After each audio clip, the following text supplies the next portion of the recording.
Ser podcast. ¡Acción!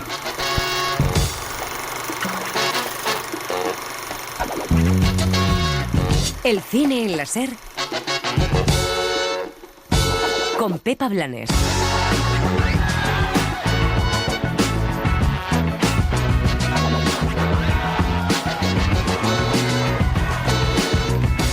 Venecia ha sobrevivido a uno de los peores años con la huelga de estrellas en Hollywood. La alfombra roja se ha convertido en un espacio reivindicativo para los artistas americanos y en la posibilidad de que otros cineastas sean vistos, a pesar de la gran cantidad de cine anglosajón que hemos visto en un festival que debería apostar más por el cine europeo y el cine de autor. Como siempre, del Lido van a salir aplaudidos algunos títulos para los Oscar y sobre todo los títulos de Netflix, que sigue intentando colarse en Hollywood como una mayor más. De los temas que hablan las películas, ha sido interesante comprobar cómo el machismo, el racismo y la inmigración han copado la mayoría de los films en competición. Ojalá no queden en saco roto en un país, Italia, donde la extrema derecha gobierna y quieren meter sus tentáculos en la cultura y en este certamen. Ojalá esta edición no sea la última con libertad total. Rubami la notte, voglio stare fuori come alberga, nel fuoco non si dorme, farà che nei tuoi occhi vedo due smile. El cine en la Ser desde Venecia. Non di Ginger Roger, oggi resta qui, spezzami la voce, non ti posso promettere fiori di loto, non vorrei diventare passato remoto.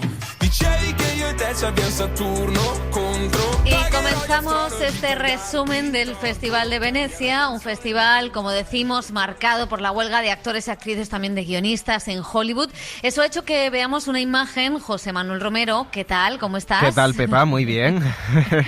Una imagen que no nos hubiéramos imaginado que veríamos en los festivales, y es que en las ruedas de prensa no había estrellas, salvo algunas excepciones que ahora comentaremos, sino que estaban pues los directores de fotografía, los directores de vestuario, montadoras, sonidistas y autores. Non sono un direttore della fotografia, sono un autore della fotografia cinematografica. Venezia deve imparare a aggiornarsi. Questi sono nomi di 50 anni fa. Grazie. Además, hemos visto a los pocos actores que han venido con permiso del sindicato, ya que venían a promocionar producciones independientes que sí cumplen con esas demandas que piden los trabajadores en huelga. Ellos han hablado precisamente con las camisetas de los sindicatos de equidad, de reparto salarial y de derechos laborales. Entre ellos, Adam Driver. No, I'm very happy to be here to support this movie and the truncated schedule that we had to shoot it and the efforts of all the incredible actors working on it, the crew. But also I'm very proud Decía Adam Driver, una auténtica estrella en Hollywood, que estaba muy contento de que le hubieran dado el permiso para ir a Venecia, de poder estar acompañando a la película y a todo el reparto, y luego al final de su intervención se guardaba un rejonazo y que decía que cómo podía ser, ¿no?, que las demandas del sindicato de actores sí las cumpla una productora como Neon, en este caso, en el caso de Ferrari, una pequeña productora distribuidora independiente, y sin embargo Netflix o Amazon, y las citaba, no fueran capaces de cumplir con sus demandas. Sí, es significativo, ¿no?, los artistas que se mojan. Jessica Chastain hablaba de presiones para no aparecer, decía que estaban aconsejando que eso podía perjudicar sus futuros proyectos, y sin embargo ella insistía, si se puede hacer una producción distinta sin esas presiones. Más frío estuvo David Fincher con la huelga. I don't know what it says about the state of the industry. I'm very sad. You know, obviously I sit in the middle of both parties. I can see David Fincher se hizo un poquito un ni machismo ni feminismo, Pepa, sí. Que no sé por qué, es que dijo que bueno, que estaba triste, que no sabía del futuro de la industria y básicamente que entendía las dos partes, algo que ha molestado y ha enfurecido a un sector pues del sindicato de actores de Estados Unidos. El que abría la veda a todo esto pues era el primer día el presidente del jurado, el director Damien Chazelle, con su camiseta de apoyo a los dos sindicatos y con un discurso muy directo. You know, there's a basic idea that each work of art has value unto itself, that it's not just a piece of content, which is sort of Hollywood's favorite word right now, to be put into a pipeline. And that idea that's very basic, y I think, decía to, Chazelle que, bueno, que cada pieza, ¿no? Que cada pieza de arte tiene valor por sí misma y que no es una pieza de contenido, esa nueva palabra, decía con sorna, favorita de Hollywood, y sobre todo desde la llegada de las plataformas de streaming que llaman a todo contenido, ¿no? Y eso es un saco roto donde pueden entrar algunas cosas que están bien y otras no tan bien, y pedía recuperar sobre todo el valor de la palabra arte y del arte cinematográfico. Bueno, pues veremos en qué queda la huelga, que como decimos ha sido el gran tema, la gran sombra que ha pesado por el festival, que sigue adelante y que también va a afectar al próximo festival de San Sebastián, sin ese premio Donostia a Javier Bardem, que será para el año que viene. Pero ahora vamos a centrarnos en lo que han sido las propuestas, las películas que hemos ido viendo, y entre las que ha abundado la sátira y la comedia. Esta es Bella. Bella, este es el señor McCandles. Hola, Bella. ¡Oh! Es un experimento. Buenas noches. Su cerebro y su cuerpo no están del todo sincronizados, pero va progresando a un ritmo muy acelerado. Pobres criaturas es la más rotunda, la propuesta del griego Yorgos Lanthimos, que tras hacer películas en su lengua materna, donde el cinismo y la crueldad y la disección del comportamiento humano estaban en el centro, como veíamos por ejemplo en Canino, ya ha dado el salto total a Hollywood tras Langosta y La Favorita, y con su última propuesta de nuevo con Emma Stone. Es una adaptación de la novela de Asladir Gray sobre una mujer totalmente desinhibida. Yeah, I think there's absurdity in every kind of human behavior, like from this simplest thing. And why... Y bromeaba Lanthimos con que le gustaba también buscar todo el lado absurdo, ¿no? A cualquier comportamiento humano, y eso incluye el sexo, como podemos ver en la película, Pepa, que se da un festival en Emma Stone de todo tipo de sí, posturas, instrumentos y hasta melocotones casi. Sí, la verdad es que viene a cerrar con Barbie, digamos, una especie de historia de venganza femenina, ¿no? Y va a ser muy interesante pues ver cómo esta película gira en torno a la campaña de premios. Hay otra sátira, El Conde, que también ha estado en competición, donde generalmente pues abundan los dramas. El chileno Pablo Larraín retrata a Pinochet como un vampiro inmortal, eterno e impune, y como un ladrón, justo cuando se van a cumplir 50 años del golpe de Estado. Estuve estudiando su caso judicial. Dice que usted ordenó el asesinato y la desaparición de miles de chilenos. Yo. También hay dinero mal habido. Mis hijos no saben trabajar y yo no quiero que se mueran de hambre. Claro. Pero no vaya a pensar que yo soy un ladrón. No. Decía, el director es buenísima, tiene gags buenísimos, esta comedia sátira, ¿no? Con tan mala leche de Larraín. Decía el director que ha rodado con Netflix en blanco y negro y que va a estrenar en nada, el día 15 de septiembre, que la única manera de retratar a Pinochet era la sátira y el género, y que el cine debe hacer un ejercicio de memoria. Que hay ciertas personas que creen que Pinochet no debe ser filmado. Hay ciertas personas que creen que su figura no debe ser filmada o nunca o que todavía es muy reciente. Yo creo que el mal sí puede y debe ser filmado, debe ser retratado. De no ser posible, personas como Lucian Freund, personas como Francis Bacon, como Francisco Goya, no podría pintar lo que pintaron. El horror y el mal tiene que enfrentarse y una cámara puede hacerlo también. Pues ahí está el cineasta chileno, que toda su carrera ha versado en parte sobre la tragedia reciente de la historia de Chile, utilizando esa sátira, y que no ha gustado, es curioso, la prensa anglosajona. No vamos a desvelar el porqué, pero ahí está, ya la verán el 15 de septiembre. La tercera comedia en competición es Enea, de Pietro Castellitto. Es un nepo baby italiano, hijo del director y actor Sergio Castellitto, que tiene un papel en esta película, que intenta destrozar a la alta burguesía romana, jugando con el mito de la Eneida de Virgilio y la fundación de Roma, con unas escenas efectistas y unos personajes excesivos. Sai, per un tramonto così bello, salvo un sole che scappa via, e ogni volta che ti penso è una bomba de orologería, siamo ladri di passaggi. También comedia, aunque fuera de competición, y tremendamente fallida, es The Palace, película que el siempre polémico Roman Polanski ha dirigido a los 90 años. El director no ha venido, pese a una orden de detención, pesa sobre él, queremos decir, una orden de detención en Estados Unidos por violar a una menor en los años 70, y en Italia hay orden de extradición. Presentaban la película los actores como la francesa Fanny Ardant. E ho ritrovato questa gioia di lavorare con un uomo appassionato che che sta dalla mattina alla sera sul set, ma con una grande passione, con la ricerca dell'assoluto, con i particolari, e poi... Decía que se ha encontrado con un director que tenía unas ganas de rodar tremendas, y es verdad que Polanski, que tiene 90 años, ha rodado esta película. Bueno, pues... que es un cuadro. No sé cómo decirlo. Sí, a ver, a mí me parece que es una sátira fantástica, sí, y que tiene bromas demasiado pues de un señor de 90 años, pero es alucinante la energía que tienen estos directores dirigiendo mayores. Sí. Luego la sátira, el humor es un poquito noche de fiesta, pero bueno, a ver, pobre Polanski, ¿qué vamos a hacer? Bueno, exactamente. Es una sátira contra los ricos, como decías, ambientada en un hotel decadente de Suiza en la Nochevieja de 1999, con el miedo al efecto 2000.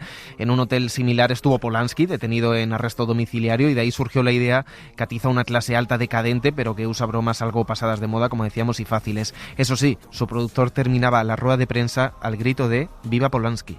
Ed è curioso che Polanski, dopo a 90 anni, mentre tutte le piattaforme del mondo hanno i suoi film, non prendono 2 film per una ragione che a me non è chiara. A una domanda intelligente risponde con un'altra domanda per evitare che la stupidità della risposta offenda l'intelligenza dell'interlocutore. Hillel, Shalom, oggi anche Shabbat. Vogliamo fare un ultimo applauso a Roman Polanski, che non è qui con noi. Viva Polanski, viva Roman. Viva Polanski, decía el productor italiano. Se refería a que, bueno, pues es verdad que se da esa paradoja. No se ha comprado esta película, tampoco se compró en el mercado anglosajón la anterior. Y que es buenísima. Sin embargo, pues todas las películas de la filmografía de Polanski, que es apabullante, sí están disponibles en las plataformas, con lo cual hay esa doble moral que siempre se da en el cine de Hollywood. Recordamos que Polanski no ha estado en Italia porque no puede salir de Francia. Tiene una orden de extradición por violar a una menor en los años 70 en Estados Unidos, y es verdad que hace unos pocos años, después del Me Too, salieron nuevas acusaciones contra él.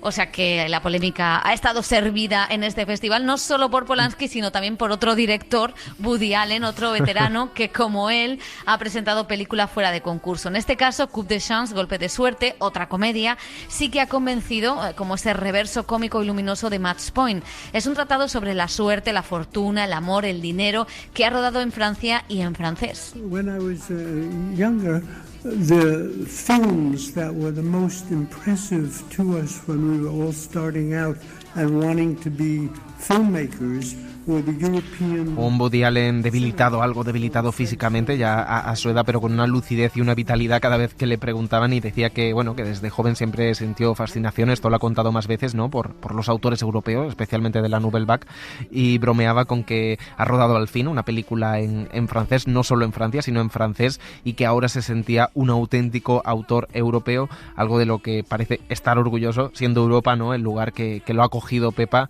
en estos momentos donde también en Estados Unidos no se ven sus películas y no se le hace mucho caso. Totalmente. Y nos queda una última comedia, también fuera de concurso, desgraciadamente, es Hitman, de Richard Linklater. Está basada en una historia real, pero el director y el actor Glenn Powell la retuercen hasta la carcajada. Es la historia de un profesor que colabora con la policía como infiltrado y se hace pasar por asesino a sueldo hasta que se enamora de una posible delincuente. Well, yeah, as you're writing it, you realize, well, like, what genre are we in? This is kind of film noir. He's meeting Y decía Linklater que, bueno, que cuando estaban escribiendo esta comedia se preguntaban también ellos mismos qué género es, ¿no? Porque es cierto que mezcla el humor, la sátira, hay algo de true crime, hay thriller, hay todo también un poco de patetismo en el sentido de esta comedia, que yo creo que es una de las películas que sale en el calendario para apuntar en rojo del Festival de Venecia, porque no andamos sobrados, ¿no?, en Hollywood de este tipo de comedias tan ingeniosas, tan divertidas y también tan imaginativas y con un actor tan entregado. Total, y tan filosóficas, porque sí. A mí me recuerda mucho un poco al cine de Woody Allen y a, bueno, pues toda esa metafísica que siempre mete de qué es la identidad, quiénes somos, si estamos actuando, ¿no? O sea que muy interesante, ojalá tenga una fecha de estreno próxima. El cine en la SER desde Venecia. If I should stay, I would only be in your way, so I'll go but I know I'll think of you each step of the way, and I will always love you. Ha habido dos temas que han predominado en este festival. Por un lado, los directores europeos han mirado a la decadencia del viejo continente en películas que hablan del racismo y la inmigración. Y por otro lado, los americanos se han centrado en los ecos del Me Too. En este sentido, Sofía Coppola, única de las directoras en competición y directores en competición que ya tiene un León de Oro por Somewhere, elige el cuento de hadas tenebroso en Priscilla. Es una película que adapta las memorias de la esposa de Elvis y que cuenta cómo una menor de edad fue casi secuestrada por el cantante y cómo consiguió escapar de esa jaula dorada que era Graceland. No, to me it's a human story, and Priscilla really sheds light on the ups and downs of a relationship and shows other sides to it, and it's y Sofía Coppola también se hacía un ni machismo ni feminismo directamente al hablar de si la historia de Priscilla era una historia feminista, que lo es la historia de una toma de conciencia y un empoderamiento, ¿no?, de una chica joven en los años 60-70, pero Sofía Coppola pues decía que era una historia humana, que quería contar los los momentos buenos y malos de una relación de pareja, o sea que ahí es nada. Sí, la directora imprime todo su sello en esta película, con adolescentes y personajes perdidos y atrapados, con escenas íntimas, sutiles y delicadas, y con una banda sonora, como escuchamos, alejada de la música de Elvis por falta de derechos, eso sí, con Cally Spaney y Jacob Elordi como nuevas estrellas. Jacob Elordi, que ahora va a ser el más vasco de todos los vascos, que el pobre le está reclamando todo el mundo que es vasco por lo que dijo en una entrevista. Va a defender el plan Ibarretxe ahora mismo. Sus orígenes. Bueno, son las nuevas estrellas y protagonistas de esta historia de amor adolescente y de empoderamiento femenino que muestra pues cómo una mujer dice eso de se acabó. La propia Priscilla lo hacía. It's difficult, very difficult to sit and watch a film about you and about your life and about your love. And sorry. Se emocionaba en la rueda de prensa. No estuvo sentada sobre la mesa, sino abajo, pero contestó a la pregunta de cuál era la escena que más le había emocionado de la película, y decía que el final, que es cuando, no vamos a hacer spoiler, pero bueno, es cuando sale de esa relación, y decía que era muy difícil ver una película sobre la vida de una y sobre la relación de una. Sí, y la verdad es que fue una sorpresa que interviniera, fue una periodista que preguntó y la moderadora en un momento dijo no forma parte del panel de la rueda de prensa, pero en cuanto le dieron el micro, pues Priscilla aprovechó el momento, ¿no?, para dejar claro que ese final es lo que más le había emocionado. Vamos a seguir, Pepa, hablando también del consentimiento, de las violencias que sufren las mujeres y la represión sexual. Habla, como decíamos, a Pobres criaturas, la película de Lanthimos, una de las más aplaudidas, pero también otra de las favoritas de la crítica, La Bête, La Bestia, la adaptación libre del francés Bertrand Bonello de un relato de Henry James. Es una propuesta curiosa, una película ambientada en 3 años diferentes, lo que permite al director moverse entre el cine de época, el presente y el futuro. Una historia de amor en el tiempo donde el machismo siempre se repite y una reflexión sobre el miedo. There were a lot of desires to make this film, and one of them was to do a melodrama. And when I think melodrama, I always think to this late novel of Henry James, which is on my Contaba Bonello que le interesaba muchísimo y tenía muchísimas ganas de hacer un melodrama, que es lo que es el relato de Henry James, aunque aquí es una protagonista femenina. Dice que es un relato que llevaba mucho tiempo en su mesita de noche y que aquí le ha permitido jugar también, ¿no?, con la ciencia ficción, con ese mundo que va de 2014 a 2044 a 1910, esos saltos que tiene, y que las fechas, sobre todo la de 2014, donde se ve claramente pues los incels, tenía que ser esa fecha porque aparte de que está estaban ahí. No, porque está inspirado en un caso real, que tenía que ser algo coherente en la época pre-Me Too, ¿no?, que tenía que estar ambientado en la época pre-Me Too para retratar a ese incel. Y también Memory, una de las últimas películas en pasar por la competición, del mexicano Michel Franco, con Jessica Chastain y Peter Sarsgaard, habla de alguna manera de la violencia contra las mujeres, a la vez que propone una luminosa historia de amor. Y podríamos incluir también 2 películas con hombres algo tóxicos, como Ferrari, que es la película de Michael Mann sobre el piloto y empresario italiano que tuvo 2 mujeres a la vez. Una de ellas, Penélope Cruz, en un papel que ha generado mucha expectación y muy buenas que podría, críticas. Exactamente, porque que podría lanzarla de nuevo a la carrera del Oscar otra vez y esperemos que así sea. Ojalá que nos dé una alegría, pero Ferrari es verdad que es una película que no estamos comentando mucho en este podcast de lo mejor y lo peor de Venecia, básicamente porque ha tenido muy malas críticas y solo ha salvado incluso la crítica americana en los titulares a Penélope Cruz. Exactamente. El otro hombre tóxico, podríamos decir semitóxico, es Mads Mikkelsen en Bastarden. Es una película danesa de época en la que un bastardo se enfrenta con un noble ante su empeño de cultivar patatas y que nos hace la pregunta de a quién pertenece la tierra. I think when you talk about something that makes sense for us in 2023, there is a tendency that we always try to squeeze 2023 into historical pieces like Our Moral. Y decía Mads Mikkelsen que tiene un puntito puñetero, ¿no? Que cuando hacen películas de época siempre le preguntan cómo traerlas al presente o qué relación tienen con el presente desde nuestro punto de vista moral, que en este caso él no cree que haya que traerla porque hay muchos elementos que están ahí también de la película, como la ambición, decía la Pepa, la cuestión de la tierra, ¿no? A quién pertenece la tierra, pero también las renuncias de la ambición, si prefieres la familia, el poder, el dinero, la violencia, ¿no? Es una película épica, una gran producción danesa con la que el actor también había recibido el permiso para viajar a Venecia. El cine en la SER desde Venecia.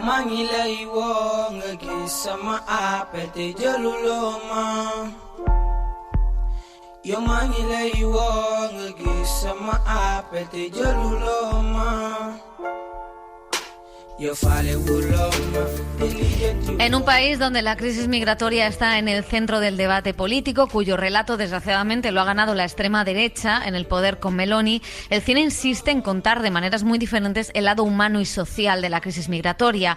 Rossi, Crialese y hasta Guadagnino, que lo incluía en Cegados por el Sol, hablaban de este tema. Ahora es Matteo Garrone, director que ha combinado el realismo en Gomorra con el exceso y la fantasía de películas como Reality, El cuento de los cuentos o Pinocho, el que se acerca a esta realidad de los migrantes.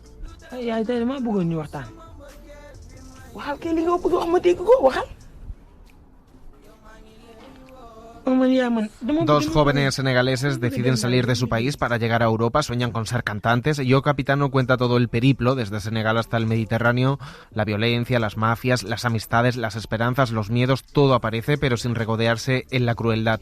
El viaje del héroe, con dos actores que se han ganado la crítica. Di partenza è quella di raccontare una sorta di controcampo rispetto a quello che siamo abituati a vedere. Di solito da anni, ormai diciamo decenni, vediamo. Y escuchamos a Matteo Garrone que decía justamente esto, ¿no? Este viaje del héroe que propone, esta odisea del siglo XXI que contaba Pepa en su crítica. Sí, Yo Capitano la verdad es que evita hacer grandes discursos políticos, pero sí deja clara la irresponsabilidad de Europa en esta crisis migratoria y la injusticia de esta situación. Y ese es el mismo mensaje de Green Border, que es la película de la polaca Agnieszka Holland. Słuchajcie, ja chcę też pomagać. Na pewno się przydam, mogę cokolwiek robić. Mam całkiem dobrą kondycję. Mów, dobrze ci idzie. La veterana cineasta polaca de películas como Europa usa apenas 2 planos en color, los que nos presenta ese bosque donde está la frontera entre Polonia y Bielorrusia. Enseguida el blanco y negro envuelve este relato de un grupo de refugiados sirios, afganos, que quieren pasar la frontera, pero son devueltos de un país a otro una y otra vez. Agnieszka Holland insiste en que el espectador vea la violencia con la que son tratados las mujeres embarazadas, los niños, los abuelos y hasta los activistas. I personally think that certain weakness of European cinema in last decades maybe it's that mostly the future cinema. La directora de la Academia de Cine Europeo decía que percibe cierta debilidad en el cine europeo de las últimas décadas porque no sabe mirar políticamente al mundo. Y la verdad es que ella lo ha hecho por el momento. Y tanto, y ha puesto la cámara demasiado quizá. Ya veremos. La gestión de la inmigración y el incumplimiento de los derechos humanos en muchos casos pues es uno de los grandes problemas de la Europa actual, cimentada tras la Segunda Guerra Mundial y el horror que se vivió en ese pasado reciente que todavía nos marca y que el cine sigue retratando. Por ejemplo, el italiano Giorgio Diritti muestra en Lubo el racismo contra los gitanos. Lo hace adaptando una novela y poniendo a Fran Rogowski como protagonista de una historia de venganza en la que este padre, al que le han quitado a sus hijos, acaba inseminando a todas las mujeres arias y ricas de Suiza. Io ho preparato questo film insieme con Giorgio e anche quello che vedi quando vedi il film non è solo la decisión es mía, cómo voglio crear. Escuchamos a Fran Robowski, que ya no sabemos cuántos idiomas habla. Ya, este actor alemán que explicaba en italiano este personaje. La verdad es que con una interpretación bastante sobria. Es el actor de moda ahora mismo en Europa. Lo tienen en la cartelera con Passage. Otra película que habla de los viejos traumas del nazismo es La teoría del todo. Es una película alemana, una pequeña sorpresa del festival, que dirige Tim Kroger. Es una historia en blanco y negro que homenajea al cine de la Nouvelle Vague y que usa la idea de la teoría de las cuerdas y los mundos paralelos para atravesar la dura y terrible historia reciente en Alemania.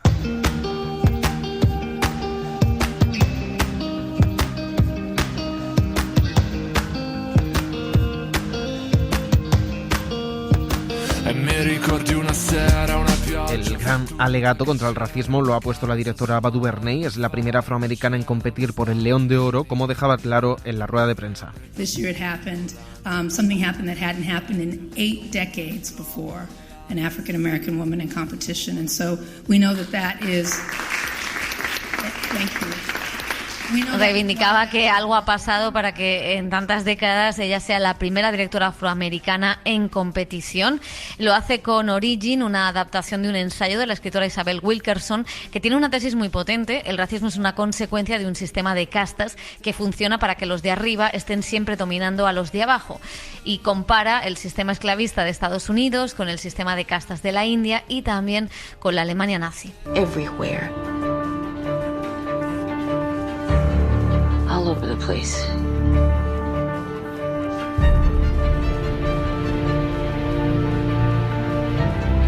There's connective tissue.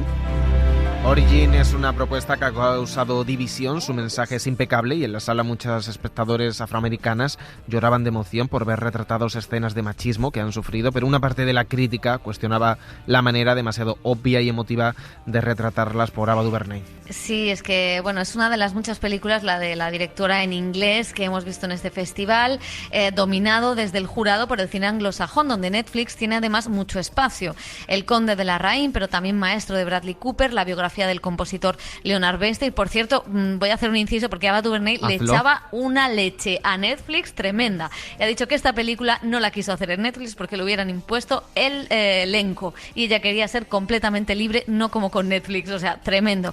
Los que sí que han dirigido con Netflix son La Rain, como decimos, con El Conde, también Bradley Cooper con Maestro, que es la biografía del compositor Leonard Bernstein, hecha y protagonizada por Bradley Cooper, donde Carey Mulligan le roba todo el protagonismo. Ninguno de los dos ha estado en Venecia, pero sí estuvo la hija del propio Bernstein. Bradley came up with a completely different idea of how to approach this project. So once he came on board, he really changed the concept. Decía la hija que todos los herederos tenían desde hace muchísimo tiempo la idea de hacer este biopic. De hecho, se dijo que lo iba a hacer Spielberg y Scorsese, pero que Bradley Cooper tenía una idea muy específica de cómo retratarlo. La película, como saben, ha sido muy polémica por esa nariz y, por cierto, ya publicaremos la entrevista de Woody Allen, pero Woody Allen decía que no entendía nada de lo que se había liado con la nariz de Bradley Cooper. O sea, que Pobre tiene Woody. 86 años, pero está en redes, lo sabemos. Sí. No, luego se entera de todo. Bueno, también Netflix ha estrenado en el Festival de Venecia lo nuevo de Fincher, The Killer, un thriller que adapta un cómic francés donde Michael Fassbender es un asesino hastiado del mundo en el que vive, un retrato de la decadencia de la modernidad con una puesta en escena impecable y con la discografía entera de los Smith. I think if there's any similarity between filmmaking and being a professional assassin, it's that stakes are high, involves... Bromeaba Fincher con los parecidos tras una pregunta de un periodista entre un asesino a sueldo y un director de cine, sobre todo por el proceso, ¿no? Porque es una película también que habla sobre el trabajo, sobre el método, sobre toda la meticulosidad a la hora de preparar un asesinato. También una película, bromeaba con eso Fincher. I never want to go home because I haven't got one anymore. Take me out tonight. Y no son americanos, pero sí se han lanzado ya a rodar al inglés. Michel Franco, el mexicano, iba a decir ya Michael, iba a cambiar el nombre, Memory, ha contado con Jessica Chastain. I guess my biggest fear, one of my biggest fears, is losing my mind.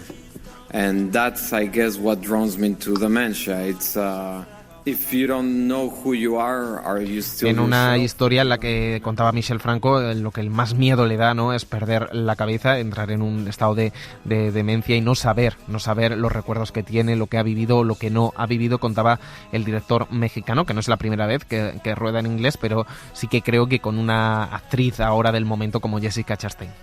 Sí, decía que es la mejor actriz del mundo, ha llegado a decir en la rueda de prensa y en las entrevistas. Y también rueda en inglés, que tampoco es la primera vez. Luc Besson vuelve con un thriller protagonizado por Caleb Landry Jones, otro de esos nuevos actores que siempre están bien.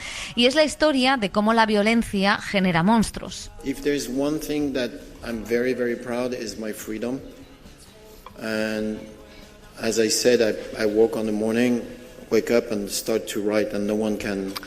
Y decía Luc Besson que si de algo se siente orgulloso es de su libertad, que se levanta por las mañanas, se pone a escribir, que hace lo que le da la gana y que tenía esta historia y le apetecía contarla. Luc Besson, que forma parte de ese misterioso trío veneciano con Roman Polanski y Woody Allen, acusados, ¿no?, o con causas pendientes con la justicia por agresiones sexuales.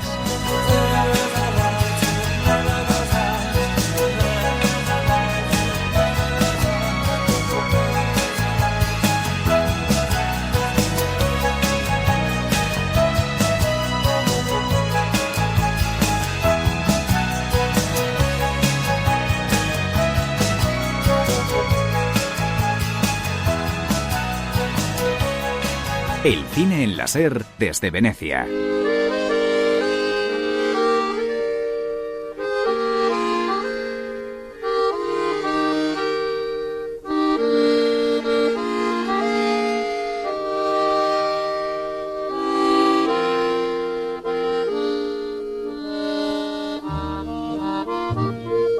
Vor der Kaserne, vor dem großen Tor, steht eine Laterne und steht sie noch davor. Dort wollen wir uns wiedersehen. Bei der Laterne wollen wir stehen wie einst Lili Marleen, wie einst Lili Marleen. Y hemos dejado para el final al cine español, que también ha tenido presencia en esta edición número 80 del certamen. Para empezar, la película de clausura ha sido La Sociedad de la Nieve, de J. Bayona y de Netflix. Es la mirada del director catalán a la tragedia de los Andes, una mirada más íntima y en español a cómo sobrevivieron un grupo de jóvenes en ese accidente de avión.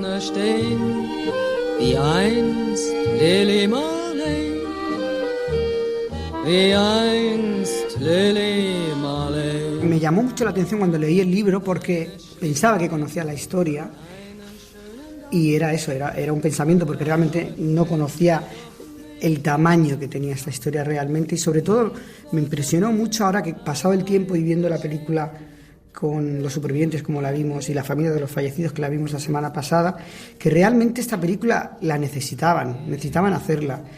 El libro está contado casi 40 años después y todavía hay una sensación de culpa, que no estaba cerrada y el libro en ese sentido era muy reparador porque era el relato de los 16 supervivientes, pero hablaban con los muertos y literalmente en muchos textos hablaban con los muertos y les pedían perdón y permiso por vivir sus vidas.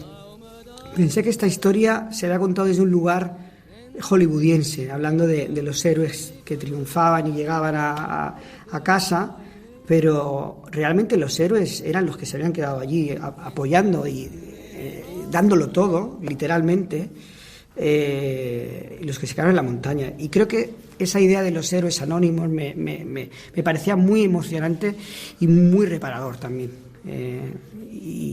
Y además, evidentemente, el libro me sacudió, me conmovió profundamente y ese tipo de experiencias a mí, de vivirlas en un cine, es algo que se hace muy poquito, ¿no? El ser tan sacudido de esta forma viendo una película y me encanta si soy yo el que lo hace, ¿no?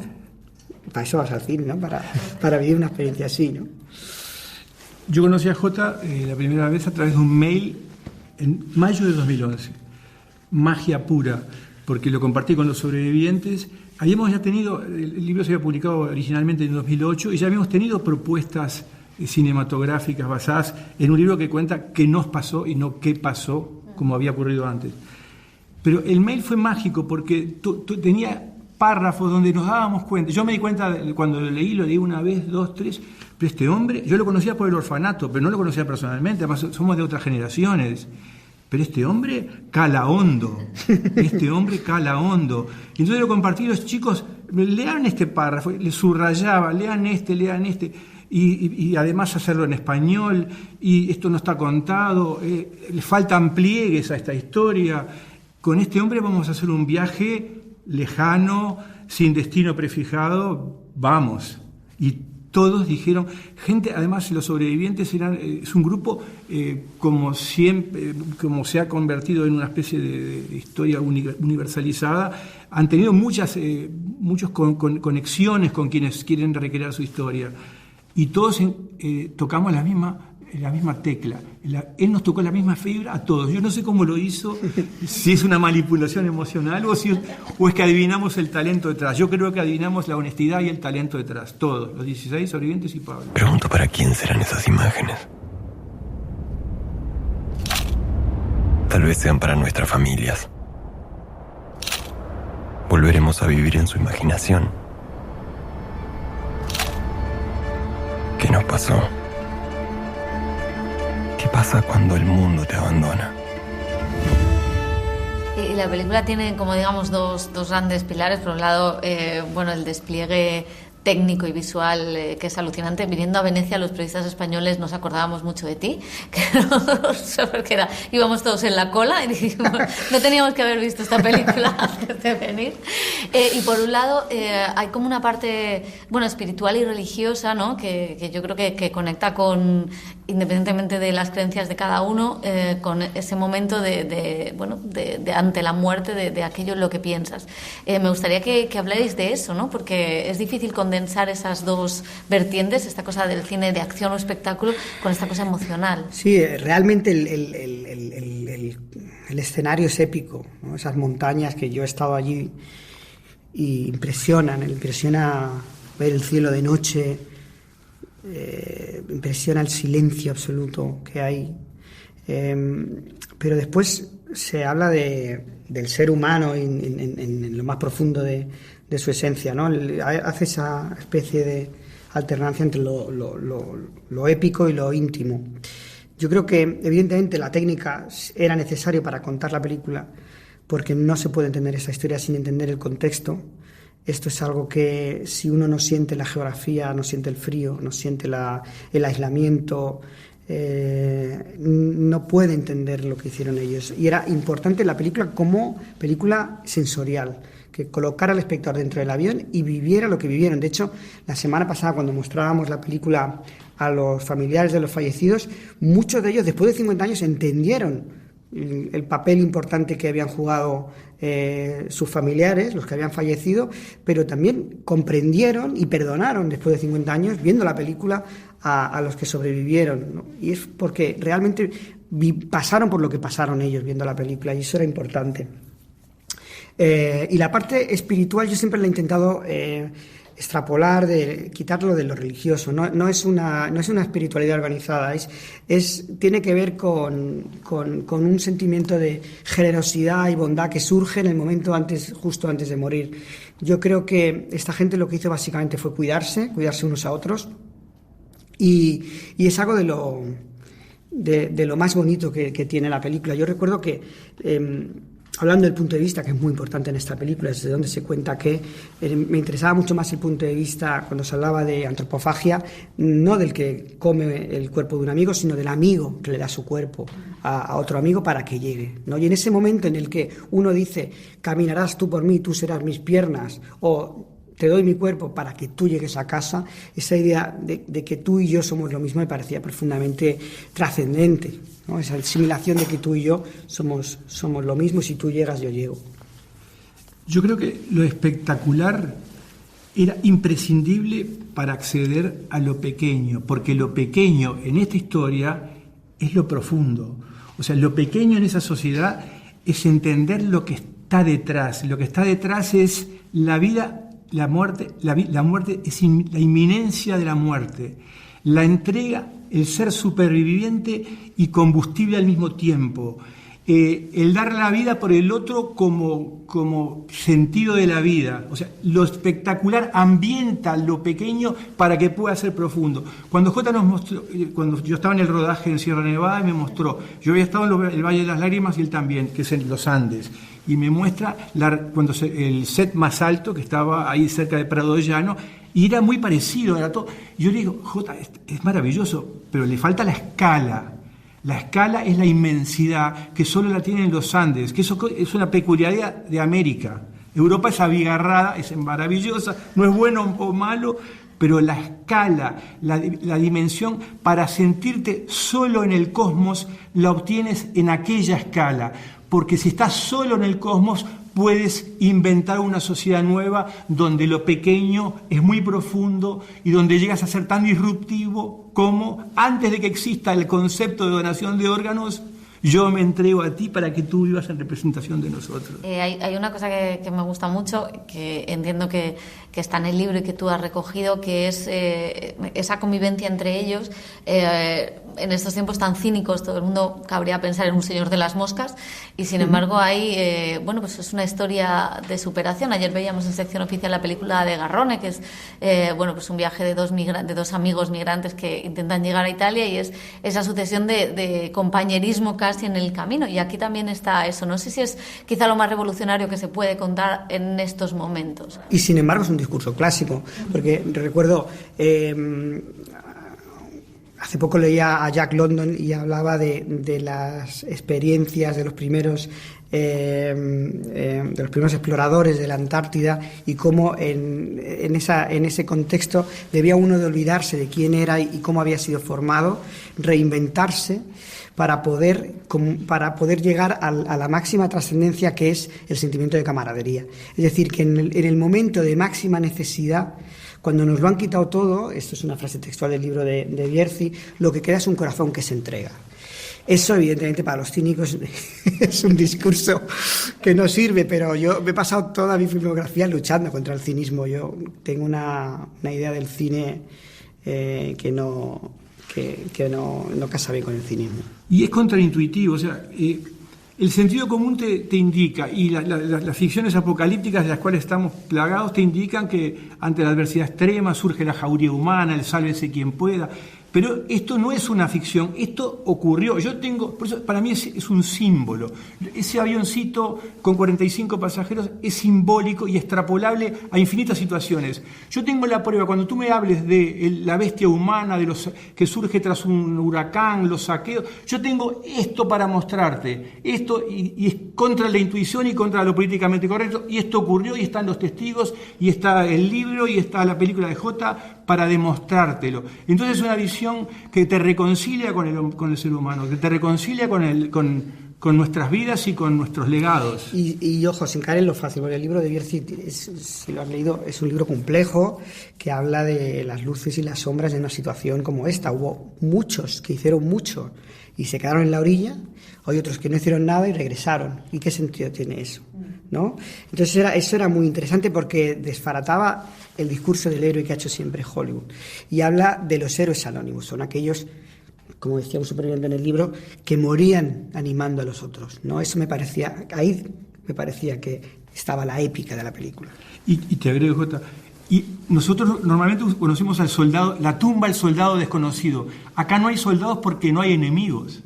O sea, hasta el héroe anónimo es diferente del clásico que conocemos. No hay tumba de un soldado desconocido, hay tumba de un chiquilín desconocido. Desconocido no, porque conocemos el nombre. Por eso es simbólico. Me gusta mucho y tiene algo que ver, o yo siento un poco lo mismo que con el final de Lo Imposible, que es un final, bueno, sí, totalmente. Esos llegan, pero hay algo amargo, ¿no? No es la llegada de, bueno, lo consiguieron, y evidentemente hay algo épico en cómo lo consiguen, pero a la vez hay algo triste, ¿no? Es un apunte que está sacado del libro de Pablo Bierzi. Yo ya leía fragmentos de Lo Imposible a Naomi Watts y a Tom Holland durante el rodaje, y me ayudó mucho a entender el final de Lo Imposible. María Belón dejó Tailandia en lágrimas, y evidentemente hay una reflexión sobre esa culpa, ¿no? El por qué yo y otros no. En este caso casi de una forma más cruel, ¿no? Porque hubo gente que se quedó en la orilla y que hizo más que otros, ¿no? ¿Qué sentido tiene eso? Tampoco vamos a responder nosotros la pregunta. La película creo que es interesante que plantee la pregunta, pero cada uno de nosotros es una respuesta, cada uno le tiene que encontrar el sentido.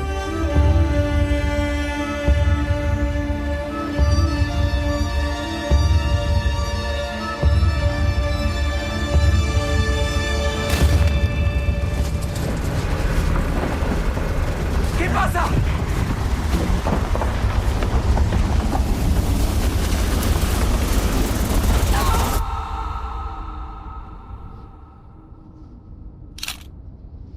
¿Quiénes fuimos a la montaña? La Sociedad de la Nieve es una de las 3 películas seleccionadas por la Academia para representar a España en los Oscar y que estará también en San Sebastián de Venecia. Irá a Seminci, Sobre todo de noche, película de Víctor Iriarte, una curiosa propuesta que habla de memoria histórica y uno de esos temas pendientes como es el de los bebés robados. Lo hace con una propuesta original, como decíamos, acercándose al cine negro con Lola Dueñas y Ana Torrent. Hay una imagen que yo tenía hace 4 años por ahí, que era 2 mujeres a orillas de un río, que ni siquiera era el Duero en ese momento. En mi cabeza tenían las uñas pintadas de rojo y estaban durmiendo y no sabía mucho al respecto, ¿no? De ellas. Era como una de estas imágenes que se te queda, que has visto quizá en una peli o que has leído y que te acompaña durante un rato, ¿no? Y esto se cruzó con una serie de lecturas y conversaciones que habíamos tenido en nuestro grupo de amigos sobre la historia de España reciente y el caso de los bebés robados, ¿no? Que de vez en cuando encontramos en prensa, que es una herida abierta, que vemos pelis, pues Almodóvar cuando hizo Madres Paralelas, y yo con ese título, nosotros estábamos trabajando y dije, wow, no, dije, a ver, ¿no? Y bueno, y fue como, bueno, pues él, obvio, ¿no? Tratando guerra civil, cunetas, memoria, justicia, reparación, o sea, todos esos temas estaban ahí. En nuestro caso, de este trabajo que veníamos haciendo y hablando entre colegas, y que de vez en cuando encontrábamos en prensa otra vez, se cruzaron, ¿no? Las 2 historias. Y entonces, para mí, esas 2 mujeres, empecé a hacerles preguntas y ya me empezaban a dar respuestas. Y si una era una madre biológica y la otra era una madre adoptiva y compartían un hijo, ya podíamos ir mucho más lejos y mucho más dentro de los personajes, ¿no? Entonces, en el origen está este cruce de una imagen y nuestra historia y una preocupación que uno tiene respecto a la historia reciente, los crímenes de España, la memoria histórica, y cómo el cine también aborda no solo el tema, porque esto igual lo sale, sino cómo desde la forma también hay algo que alguien que dirige tiene que proponer, ¿no? Esta es una historia de violencia, de rabia y de violencia. Alguien pierde a alguien. Alguien busca a alguien el resto de su vida. 1, 2, 3, 4. Ahora. El cine negro o las pelis que hemos visto, ¿no? Las clásicas, desde un Hitchcock hasta un Toro Salvaje, que utiliza como elementos del género, ¿no? El género siempre ha servido para hablar de otra cosa, así como las pelis de zombies, la reivindicación que hay ahora, ¿no? Es como, bueno, ¿qué es? La clase trabajadora a la que le han negado todo y va al centro comercial porque es el imán del espacio capitalista. O sea, desde cómo el cine de terror se ha reescrito y el nuevo terror tiene que ver con eso. En mi caso es algo mucho más sencillo, como cinéfilo y como que trabajo viendo pelis todo el año, es cómo utilizamos las herramientas de la historia del cine para contar historias y cómo las utilizamos de forma creativa.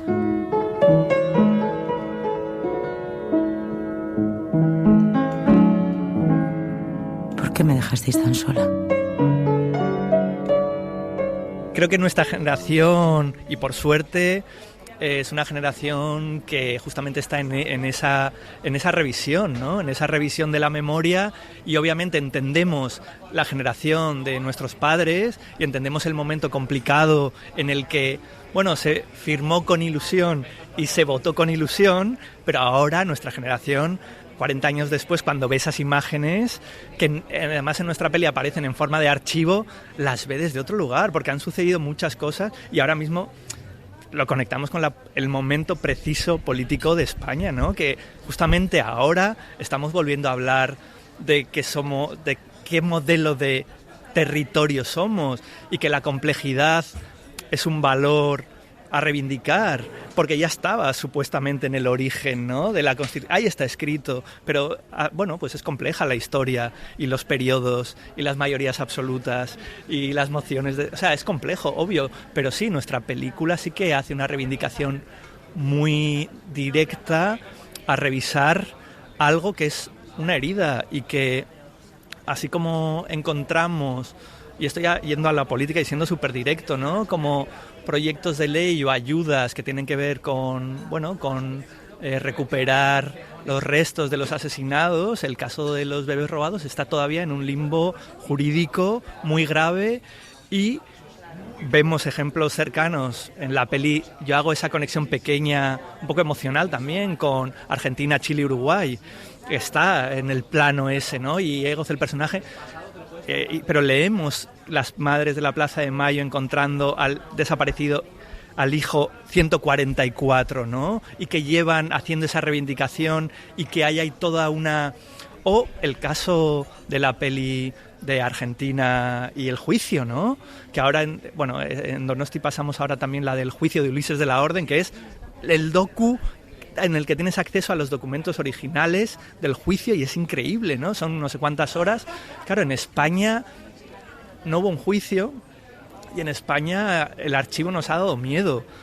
En los orígenes, Basilio Martín Patino, por citar así directamente a alguien también, un cineasta, se enfrentó a ese archivo de una manera, desde Canciones después de una guerra hasta sus otros materiales, o Jordá en su momento. También se puede abordar el archivo del cine militante y hacer como una reivindicación desde ahí.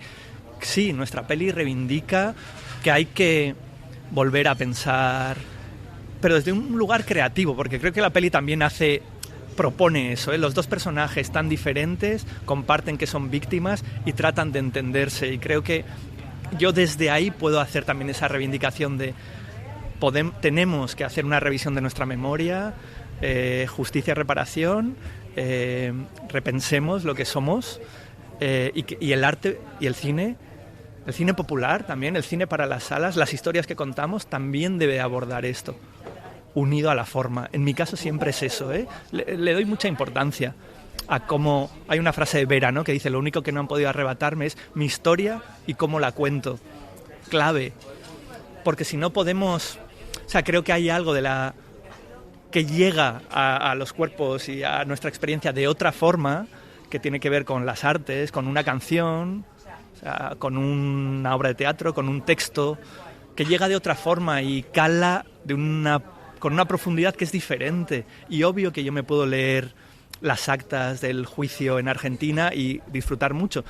La ficción abrió ese tema para un público que quizás no lo había olvidado, lo tenía un poco ahí. El docu lo tienes ahí y después puede haber de repente en 2 años una peli súper extrema que trate eso. Hay una peli de Albertina Carri, que ella es hija de desaparecidos, que se titula Los Rubios, que fue muy polémica en Argentina en su momento. Elena López Riera hizo su tesis sobre Albertina Carri. Fue polémica en su momento porque ella utilizó muñecas Barbie, ahora que estamos, muñecas Barbie, para contar la historia de su familia desaparecida. Y eso al principio, dentro del orden establecido, imaginario, para hablar de los desaparecidos, fue como... Pero ¿cómo que utilizas esto, no? Que son muñecos... O sea, que les parecía como demasiado poco serio. Y ella dijo, bueno, es mi historia y necesito contar mi historia así porque no existen esas personas. Yo lo hago con esto, que es con las figuras con las que he crecido. Y si esta es mi herramienta, dadme lugar, ¿no? Dadme lugar porque estoy hablando de mi memoria y de la memoria, en ese caso, de su país, de Argentina. Primero hay que atravesar el río. Después... seguir por las vías durante 3 kilómetros hasta llegar al cruce. Uno de los caminos lleva hacia el valle y el otro a los picos. Hay que tomar el de la izquierda. Justo en ese cruce hay un cerezo. Hay caballos salvajes en el campo. Hay unas ruinas de una iglesia antigua. Hay una mina abandonada. En la mina Hay que tomar la carretera de tierra de la derecha, la que se adentra en el bosque, la que lleva hasta el puerto de montaña por el camino viejo. Ahí es. Me alegro de formar parte como del grupo en el que está sucediendo ahora, ¿no? Pero ahí también te puedes encontrar una Elena López Riera haciéndote esta mezcla de un testimonio documental muy directo a cámara con una peli de fantasmas, o te puedes encontrar a Carlota Pereda, o te puedes encontrar La Maternal, o te puedes encontrar a un montón de directoras que ha sido este momento, ¿no?, histórico en el que Carla abriendo el camino. Esas voces han llegado, pero también te puedes encontrar a Oliver Laxe, porque yo también, para mí la afiliación es un poco más amplia que el descubrimiento de... No ha sucedido que de repente Carla hizo esto, sino que vas un poco ahí y la peli... O que arde, por ejemplo, fue un hito. Fue un hito que de repente un director que venía de haber hecho su peli anterior en el Atlas marroquí, una peli de aventuras, atravesando montañas nevadas, con una carrera a caballos filmada en un traveling, o sea, eso ya existía, ¿no? O Albert Serra, ¿no?, que ya estaba yendo a Cannes y que estaba haciendo una propuesta bizarrísima, pero que que de repente cala, y que de ahí llegamos a Pacifiction, ¿no? Entonces creo que tiene que ver, entiendo que hay unos modelos que cuando algo funciona, la industria, que es muy temerosa, porque es lógico, porque los presupuestos son grandes, a veces quiere agarrarse y se repiten fórmulas, pero también creo que se ha demostrado que una nueva voz, como algunas de estas directoras que hemos citado, puede hacer su propia propuesta, ¿no? Y asumir un riesgo, o sea, con Elena, que es amiga y que está aquí y ha venido a ver la peli y somos súper colegas, ha asumido un riesgo de hacer una peli que seguramente cuando hablábamos del proceso ya me contaba, ¿no? Como, bueno, es que si me están diciendo que si de repente no salen los testimonios, igual es más directa la peli, y no tener miedo o poder haberte generado un grupo de trabajo y una confianza suficiente con el equipo de producción y demás como para que te permitan eso. Creo que es un lujo y tiene que ver con esto que también estamos leyendo. Así como hay una generación nueva de directoras, también hay una nueva generación de productoras, productores, ¿no?, que igual recuperan lo que en un momento, no lo sé, fue Querejeta cuando apoyó a Eriz en su primera peli, por citar también así fechas y nombres y todo. Hay caballos salvajes en el campo. Hay unas ruinas de una iglesia antigua. Hay una mina abandonada. En la mina hay otro cruce.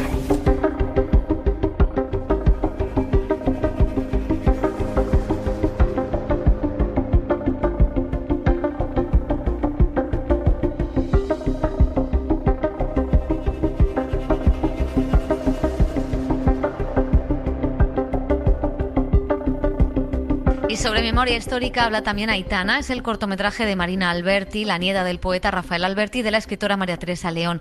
Emblemas de la España republicana, intelectuales en el exilio, pero también un matrimonio con una hija, Aitana, y una nieta que ahora coge la cámara para ahondar en lo que supone perder la memoria, la individual y la colectiva. Mamá, ¿te acuerdas de la abuela? Se enfermó en Italia. Perdió la memoria para antes mí, de regresar. o sea, bueno, de María Teresa León, de mi madre, y de, al final, como las mujeres, o sea, el corto se llama Aitana, porque también para nosotros era importante, o para mí era importante, cómo los nombres forman parte de la resistencia y de la continuidad de las personas. Entonces, reivindicar a María Teresa León y a la pérdida de memoria que ella sufrió, que fue terrible, porque en aquel momento ni siquiera se hablaba de la enfermedad del Alzheimer, era como, o sea, mi madre sufrió, por eso le afectó tanto a ella en su vida, y por eso yo lo primero que tengo conciencia es del terror a perder la memoria de mi madre, porque es también como una muerte en vida, o sea, al final perder la memoria es una película que yo también creo que habla un poco de la muerte, habla de la muerte, ¿no?, del amor, del cariño y de dejar de perder a la persona amada. Entonces, sí, en la cuestión de, o sea, para mí es como un momento en el que, o sea, es una película que recuerda a María Teresa León, pero también reverbera en Aitana, y también hay un momento en el que en esta cama, que es como una especie de máquina del tiempo, en el que no salimos de esa cama, que mi madre está siempre en esa cama, entra nuestra hija, que es Aitana, que es como que coincidan una mujer centenaria con una niña, con una persona que acaba de nacer. La abuela, tu madre, perdió la memoria. No me acuerdo. Cuando hacemos películas es importante conectar a nivel universal, o sea que un público de un país que a lo mejor no tiene conocimiento de la historia de España o de pueda entender la película. Entonces sí creo que es fundamental en los cuentos que narramos conectar de lo íntimo a lo más colectivo. Eso sí creo que es importante. ¿Recuerdas dónde escribía la abuela? Y el cuartito del abuelo. ¿Lo recuerdas? Y yo escribía. Tu primer poema lo leíste frente a miles de personas. O sea, lo gracioso de esto es que al final todos se van haciendo relatos, ¿no? Y entonces hay gente que dice, no, fue lo último que vieron cuando... Entonces vas construyendo como haciéndolo más poético, ¿no? Pero realmente lo bonito, o sea, pensándolo, es que Aitana, ellos lo ven cuando se están yendo en el viaje a Ibiza, porque tenían que ir a una zona, luego no se pudieron ir allí, se fueron y terminaron en Ibiza y ven la Sierra Aitana. Y de ese momento especial mi abuela llama a mi madre Aitana. Tu nombre es el de un lugar. Fue lo último que vieron de su país antes de huir al exilio. Por eso te llamaron así. El cine en la SER desde Venecia. Suscríbete al Cine en la SER. Escúchanos en directo en la SER los sábados a las 7:30 de la mañana y los domingos a las 3 de la madrugada. Cadena SER. La radio.